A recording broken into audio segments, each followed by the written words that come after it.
Buddhist philosophies. Gandhi was called to the bar in June 1891 and left for India 2 days later. Gandhi's legal career in India was disappointing. He was too shy to open his mouth in court and had to give away his first barrister's brief to a colleague. He turned to drafting applications and managed to make ends meet. However, the work did not interest him much, and it also exposed him to court intrigues which he found tiresome. When a Muslim firm in South Africa sought his services as a lawyer and a correspondence clerk, Gandhi readily accepted the offer. He sailed for South Africa in 1893, intending to spend a year there, but instead stayed on for 21 years. South Africa. South Africa was a turning point in Gandhi's life. It confronted him with many unusual experiences and challenges, and profoundly transformed him. Within a week of his arrival, he had an experience that changed the course of his life.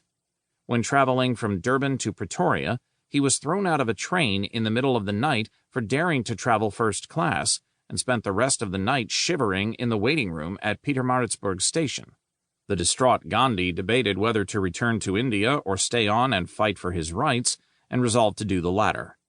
The next day he traveled to Charlestown without difficulty, but the driver of the stagecoach that carried him to Johannesburg refused to let him travel inside and asked him to sit next to him. Gandhi reluctantly agreed. Later, he was asked to move and sit on a mat on the floor. Smarting under a sense of injustice, he refused, whereupon the driver started beating him and tried to push him off the coach until his fellow passengers saved him.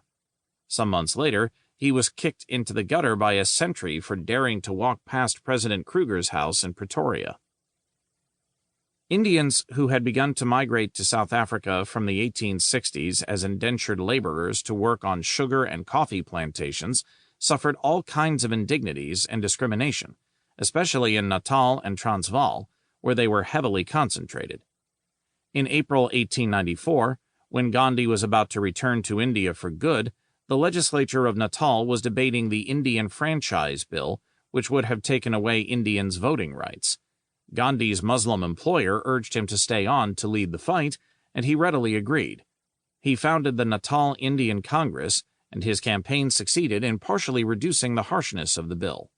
His similar campaigns against immigration restrictions and discriminatory licensing laws were much less successful. He increasingly began to complain that constitutional pressures, petitions, and rational persuasion were making no impact on prejudiced minds, and wondered what else he should do. He found the answer a few years later. When Transvaal passed a law in 1907 requiring the registration and fingerprinting of all Indians and giving the police the power to enter their houses to ensure that the inhabitants were registered, Gandhi hit upon his well-known method of satyagraha. It was a form of nonviolent resistance and involved peaceful picketing of registration centers, burning registration cards, courting arrest, and gracefully accepting such punishment as was meted out. Gandhi's protest resulted in some concessions which, however, fell short of his original demands. It was followed by another satyagraha, this time involving Indian women and minors, against such measures as the imposition of the poll tax, the refusal to recognize Indian marriages, immigration regulations, and the system of indentured labor.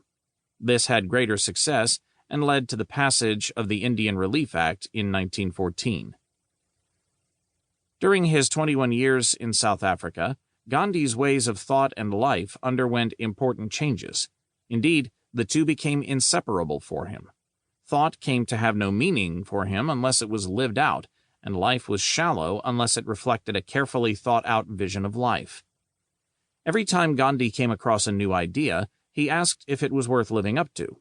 If not, he took no further interest in it.